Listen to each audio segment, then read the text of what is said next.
आए हुए मेरे प्यारे साथियों, अनुयायियों, सबको मेरा सादर नमस्कार। आज ज्ञान की चर्चा में मैं नित्य प्रतिदिन की तरह आप लोगों के साथ फिर से सम्मिलित हो रहा हूँ। और जैसा मैं पहले भी कहता आया हूँ कि जो हम लोगों की ज्ञान की बातें होती हैं, आध्यात्मिक विषय पर जो चर्चा होती है, हम उम्मीद करते हैं कि उससे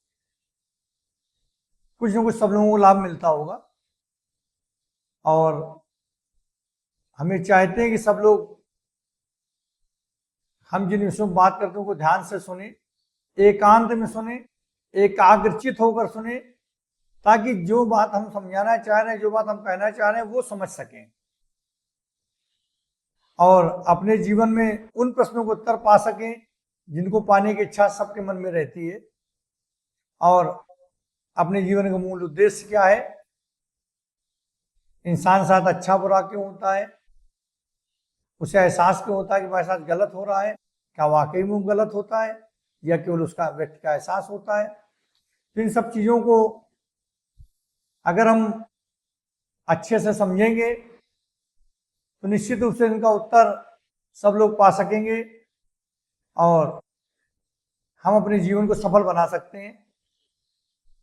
जब हम ये समझेंगे हमारे जीवन का मूल उद्देश्य क्या है, तभी उस उद्देश्य को पाने का प्रयास करेंगे। जब हम ये जानेंगे हमारे साथ बुरा क्यों हुआ, तो आगे से ऐसे कर्म ही नहीं करेंगे जो हमको सजा मिले। निश्चित रूप से अपने कर्मों में सुधार करेंगे और ये सोचकर, वर्तमान को देखकर केवल ये सोचेंगे हमारे साथ गलत क्यों हुआ, ये सोचना बंद कर देंगे। तो आज हमारा विषय यही कि अच्छे इंसान के साथ बुरा क्यों होता है, अच्छे इंसान के साथ बुरा क्यों होता है। एक समय की बात है, एक व्यक्ति मंदिर की सीढ़ियों पर बैठा बड़ा दुखी हो रहा था। वह व्यक्ति बहुत ईमानदार था, बहुत मेहनती था, किसी का बुरा नहीं चाहता था, सबका भला करता रहता था। लेकिन अचानक उसका व्यापार डूब गया। उसके चाहने वाले लोगों ने उसका साथ छोड़ दिया, जिससे उसने सबसे अधिक प्रेम किया उसने भी उसका साथ छोड़ दिया और वो नितांत अकेला रह गया, हताश, परेशान। उसके मन में विचार आ रहा था, हमने किसी का बुरा नहीं किया, किसी के साथ छल नहीं किया, किसी के साथ धोखा नहीं किया और सदैव सबको भला किया, फिर हमारे साथ बुरा क्यों हुआ। ये प्रश्न उसके मन को कचोट रहा था। और आज के जीवन में बहुत से लोगों के प्रश्न कचोट रहा है, क्योंकि बहुत से लोग बहुत अच्छे हैं, फिर भी उनके साथ बुरा होता है। उनके घर में किसी की मृत्यु हो गई या किसी चीज में हानि हो गई तो सोचने में मजबूर हो जाते हैं कि हम इतना अच्छा करते हैं, फिर हमारे साथ गलत क्यों हो रहा है। तो ये एक स्वाभाविक सा प्रश्न है, जब व्यक्ति अच्छा कर रहा है, अपनी याददाश्त में उसने अच्छा ही किया, बुरा नहीं किया, तो साथ गलत क्यों हो। अगर हो रहा है तो व्यक्ति के मन में प्रश्न उठना स्वाभाविक है कि आखिर ऐसा क्यों हो रहा है। जब इंसान सच्चा होता है उसे सबसे अधिक धोखा मिलता है, और जब इंसान दयालु होता है तो उसे लोग कमजोर समझते हैं। जब इंसान किसी का बुरा नहीं चाहता तब भी उसके साथ बुरा हो जाता है, तब मन के भीतर एक आग लगती है कि अच्छाई करना गलत है। तब मन के अंदर से एक आवाज आती है कि अच्छाई करना गलत है। यहीं पर अधिकांश लोग सत्य को नहीं समझ पाते और वो गलत धारणा मन में बिठा लेते हैं। सत्य को नहीं समझ पाते, वो गलत धारणा मन में बिठा लेते हैं। व्यक्ति जो है वो इस जन्म के कर्म केवल देखकर फैसला करता है और ईश्वर संपूर्ण जीवन यात्रा देखकर, संपूर्ण जो कर्म की यात्रा उसको देखकर फैसला करते हैं। इंसान केवल इस जन्म के कर्मों को देखकर विचार करता है, और जबकि जो ईश्वर होते हैं वो संपूर्ण यात्रा को देखकर फैसला करते हैं। इसलिए इंसान समझ नहीं पाता कि वो जब सब कुछ अच्छा कर रहा है फिर उसका बुरा क्यों हो गया, क्योंकि उसे इस जन्म का कर्म याद है, पिछले जन्म के कर्म तो याद नहीं है। तो कैसे समझ सकता है इस चीज को। जिसे व्यक्ति अन्याय समझता है, हो सकता है वही उसको सबसे अधिक ऊंचाई तक ले जाए। जिसे वो गलत समझ रहा है, जिसके लिए वो दुखी है, हो सकता है वही परिस्थिति उसको बहुत अधिक ऊंचाई तक ले जाए। श्री कृष्ण भगवान ने गीता में अर्जुन से कहा था, कर्म करना तुम्हारे हाथ में, फल तुम्हारे हाथ में नहीं है। इस संसार में कोई भी घटना, कोई भी अपमान, कोई भी टूटन जो भी होता है इस संसार में कभी अकारण घटित नहीं होता। हर घटना के एक पीछे कारण होता है। लेकिन दुर्भाग्य है कि जब कोई समस्या, जब कोई दुख आता है तो व्यक्ति उसमें दुखी होकर टूट जाता है। व्यक्ति उसमें इतना दुखी हो जाता है और अंदर से टूट जाता है। बस समस्या यहाँ आती है, वो ये नहीं समझ पाता कि समस्या आई है, ये समस्या हमको मजबूत बनाने के लिए आई है। और अगर उसी समस्या में वो मजबूती से खड़ा हो जाए तो आगे बढ़ जाएगा, उसी समस्या में टूट जाता है तो समाप्त हो जाता है। तो समस्या में नहीं है, समस्या विचार में, सोच में है। व्यक्ति सोच में, अगर व्यक्ति ये सोचे कि समस्या जो आई है इसका हमें सामना करना है और इस समस्या हमको आगे स्तर तक ले जाएगी और ऊंचाई तक ले जाएगी, तो बहादुरी के साथ समस्या का सामना करे। लेकिन उसको तो लगता है हमारे साथ बड़ा गलत हो गया और इसके बाद वो टूट जाता है और यहीं से वो समाप्त हो जाता है। आज हम समझेंगे लोगों के साथ बुरा क्यों होता है, कर्म का महत्व क्या है, कर्म का रहस्य क्या है। ये निश्चित है कि जो लोग सबसे अच्छे होते हैं उनके साथ अक्सर बुरा हो जाता है। जो लोग सबसे अच्छे दिखते हैं और बेचारे बहुत मेहनत करते हैं और अच्छे रास्ते पर चलते हैं, उनके साथ भी बुरा हो जाता है। तो ऐसा क्यों होता है, समझने वाली बात है। जिसने इस ज्ञान को समझ लिया उसको जीवन का देखने का दृष्टिकोण बदल जाएगा। जिसने इन सब चीजों को समझ लिया उसको जीवन के देखने का दृष्टिकोण बदल जाएगा। शायद इसके बाद वो ईश्वर से शिकायत नहीं करेगा और वो हर मुसीबत को खुशी से झेलेगा और उस मुसीबत से कुछ सीख कर आगे बढ़ेगा। भगवान भी उसी आत्मा की परीक्षा लेते हैं जिसमें उस परीक्षा देने की क्षमता होती है। कमजोर व्यक्ति की परीक्षा नहीं ली जाती, सदैव हिम्मती व्यक्ति की परीक्षा ली जाती है। अच्छा इंसान होना और बुद्धिमान इंसान होना दोनों अलग बात है। अच्छा इंसान होना और बुद्धिमान इंसान होना, यदि केवल इंसान अच्छा है तो लोग उसके फायदा ले लेंगे और फायदा लेके निकल जाएंगे। इसलिए केवल अच्छा होना पर्याप्त नहीं है, बुद्धिमान भी होना चाहिए। गीता कहती है सिर्फ दयालु होना पर्याप्त नहीं है, विवेकशील भी होना चाहिए। केवल दयालु होना पर्याप्त नहीं, विवेकशील भी होना चाहिए। बहुत से लोग अच्छे होते हैं लेकिन समझदार नहीं होते और ऐसे लोगों को लोग उपयोग करके निकल जाते हैं। इसलिए अच्छे होने के साथ साथ समझदार, विवेकशील होना चाहिए। अच्छाई का अर्थ स्वयं को मिटा देना नहीं होता, मतलब इतने अच्छे बिन बनो कि स्वयं समाप्त हो जाओ। अच्छाई का अर्थ स्वयं को मिटा देना नहीं होता। श्री कृष्ण भगवान अत्यंत करुणामय थे लेकिन मूर्ख नहीं थे। करुणामयी थे लेकिन मूर्ख नहीं थे। उन्होंने दुर्योधन को समझाया, नहीं समझे तो महाभारत भी करवाई और विनाश भी करवाया। करुणामयी थे, समझाया, नहीं समझे तो महाभारत भी कराई, क्योंकि विवेकशील थे, ज्ञानवान थे। करुणामयी होना अच्छी बात है लेकिन विवेक भी होना चाहिए साथ में।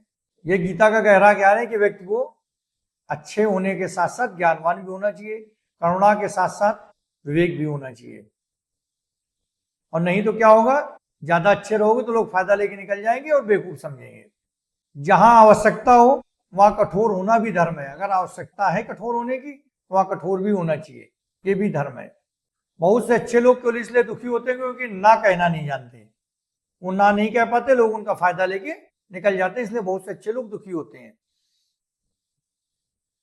और दूसरों को बचाते बचाते स्वयं टूट जाते हैं। और ऐसे अच्छे लोग दूसरों को बचाते बचाते स्वयं टूट जाते हैं। सत्य है कि दुख इंसान की असली पहचान दुख कराता है। सुख में तो सभी मुस्कुरा लेते हैं, दुख में पता चलता है कौन कितना धैर्यवान है और कौन कितना हिम्मती है और कौन कितना सच्चा है। ये दुख में पता चलता है जब दुख आते हैं कि कौन कितना धैर्यवान, कौन कितना सच्चा है और कौन भीतर से कितना मजबूत है। दुख और सुख दोनों अस्थाई हैं, आज है कल नहीं रहेंगे। लेकिन समस्या तब पैदा होती है जब व्यक्ति सुख और दुख को स्थायी मान लेता है।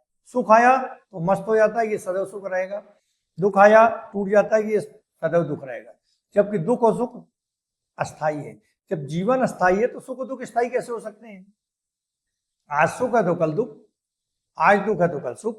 लेकिन समस्या है कि इंसान दुख और सुख को स्थायी मान लेता है, तब वो परेशान हो जाता है। सत्य है कि दुख इंसान की असली पहचान सामने लाता है, क्योंकि सत्य है कि दुख इंसान की असली पहचान सामने लाता है। महाभारत में पांडव अच्छे थे, फिर उनको दुख, फिर भी उन्हें दुख मिला, अपमान मिला, लेकिन क्या हुआ अंत में, वही दुख उन्हें महान बना गया, इतिहास बना गया। अगर दुख न मिलता तो इतिहास में दर्ज न होते।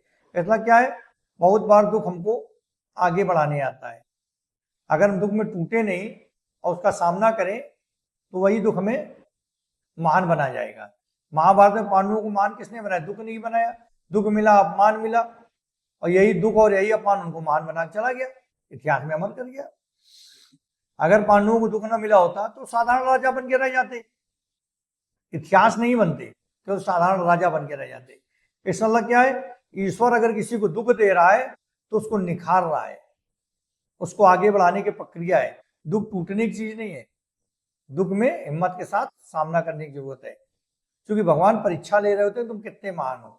अगर कोई दुख आया है तो और इंसान को मजबूत बनाता है, बस व्यक्ति टूटे ना, केवल उसे याद रहे दुख सुख दोनों अस्थायी है, जीवन भी अस्थायी है। आज दुख है तो कल सुख होगा, और जो समस्या है हमें टूटना नहीं, हमें और आगे मजबूत होना है, बढ़ना है। जो इंसान भीतर से मजबूत बन सकता है उसी को जीवन कठिन परिस्थितियां देता है। जो इंसान भीतर से मजबूत बन सकता है उसी को जीवन कठिन परिस्थितियां देता है, यानी जिसके अंदर क्षमता है उसी की परीक्षा ली जाएगी। कमजोर आत्माओं को आसान रास्ते मिलते हैं, लेकिन कभी महान नहीं बन सकते। कमजोर आत्माओं को आसान रास्ते मिलते हैं, कभी महान नहीं बन सकते। ईश्वर तुरंत फल नहीं देते। लोगों को लगता है आज हमने अच्छा किया हमें तुरंत फल मिल जाए, और यहीं वो परेशान हो जाते हैं। भाई सीधी सी बात है, इसको समझने की जरूरत है कि कर्म एक बीज की तरह है। जैसे बीज को अगर बोया जाएगा तो कुछ बीज एक दिन में जगेंगे, कुछ एक महीने में, कुछ एक साल में, तो वैसे ही कर्म है। कुछ का फल तुरंत मिलेगा, कुछ का एक साल बाद, कुछ का 10 साल बाद, कुछ को हो सकता है अगले जन्म में। तो कर्म एक बीज की तरह है, उसका फल वो तुरंत नहीं उगेगा, उसका फल समय समय मिलेगा। कुछ कर्मों को तुरंत मिलेगा, कुछ का उस समय बाद, कुछ का अगले जन्म। तो जो लोग सोचते हैं तुरंत अच्छे के साथ अच्छा क्यों नहीं होता है, बुरे के साथ बुरा नहीं होता, उसका कारण यही कि कर्म बीज की तरह है, तुरंत फल नहीं मिलेगा, समय पे मिलेगा। मिलेगा जरूर, बचेगा कोई नहीं। कर्म का फल भोगना सबको पड़ेगा, और कर्म के अनुसार फल भी मिलेगा। इसीलिए बुरे लोग कभी कभी तुरंत अच्छे दिखाई देते हैं, और अच्छे लोग दुख में दिखाई देते हैं। क्योंकि होता यह है कि जो आज गलत करके भी सुख में दिखाई दे रहे हैं, ये पुराने जन्म के अच्छे कर्मों का फल भोग रहे होते हैं। और जो आज अच्छे कर्म करके भी दुख में दिखाई दे रहे हैं, ये पुराने जन्म के गलत कर्मों का फल भोग रहे होते हैं। इसलिए जो आज गलत है वो हो सकता है सुख में दिखाई दे जाए, और जो आज सही हो सकता है दुख में दिखाई दे जाए, क्योंकि पुराने जन्म के कर्मों को फल भी तो भोगना है। इसलिए सोचना कि हमने अच्छा किया अच्छा नहीं हुआ, या ये बुरा कर रहा है शायद बुरा नहीं हो रहा, ये मन से निकाल देना चाहिए।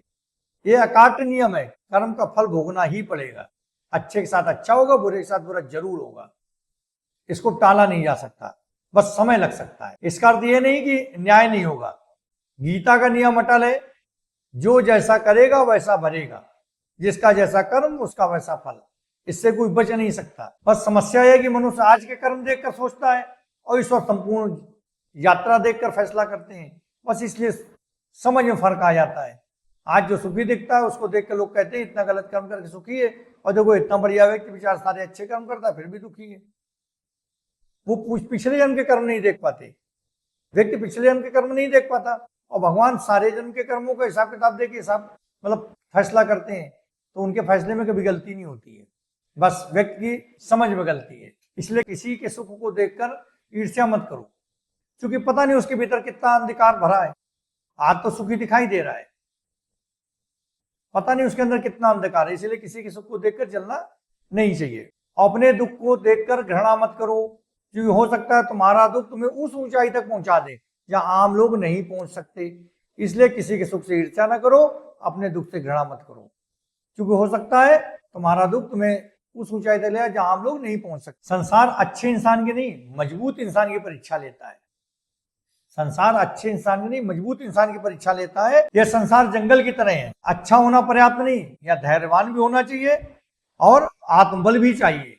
यहाँ सिर्फ अच्छे होना पर्याप्त नहीं है, ये संसार जंगल की तरह है, केवल अच्छे होने से काम नहीं चलेगा, धैर्यवान भी होना चाहिए और आत्मबल भी होना चाहिए। यदि तुम हर समय भावुक रहोगे तो लोग तुम्हें तोड़ देंगे।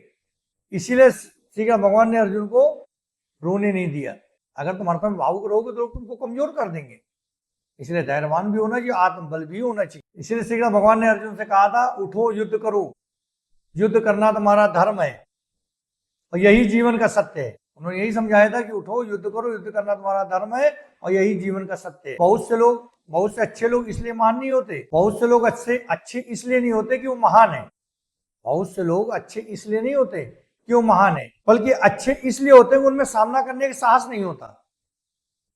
मतलब इसलिए अच्छे नहीं होते कि वो महान है, बल्कि इसलिए बहुत सारे लोग अच्छे लगते हैं क्योंकि उनमें सामना करने का साहस नहीं होता। लेकिन गीता का इंसान कमजोर नहीं होता, समय पड़ने पर वो प्रचंड ताकतवर होता है। गीता का इंसान कभी कमजोर नहीं होता, समय पड़ने पर बहुत ताकतवर हो जाता है। वैसे शांत रहेगा, लेकिन आवश्यकता पड़ जाए तो प्रचंड भी हो जाएगा, वैसे वो शांत रहेगा। याद रखो, यह तुम्हारी दयालुता तुम्हें अन्याय सहने पर मजबूर कर रही है तो धर्म नहीं है, वह धर्म है। अगर तुम्हारी दयालुता तुम्हें अन्याय सहने पर मजबूर कर रही है तो धर्म नहीं, अधर्म है। तो मित्रों, आज हमने समझा कि अच्छे इंसान के साथ बुरा क्यों होता है और क्यों व्यक्ति को भ्रम हो जाता है कि अच्छे लोगों के साथ बुरा हो रहा है। इसे भ्रम इसलिए कह रहे हैं क्योंकि ईश्वर का न्याय सदैव अटल है, सबको न्याय मिलेगा, इससे गलत नहीं होता है। वो भले आज देख के ऐसा लगे कि अच्छे के साथ बुरा, बुरे के साथ अच्छा हो रहा है। तो आज हमने इसको समझा और इसकी आगे की बात हम अगले अपने ज्ञान की चर्चा में, अगले एपिसोड में इसमें आगे बात करेंगे। तब तक के लिए हम आप लोगों से विदा लेते हैं, अगले दिन फिर मुलाकात होगी। तब तक के लिए नमस्कार। ओम नमः शिवाय। जय बुद्ध।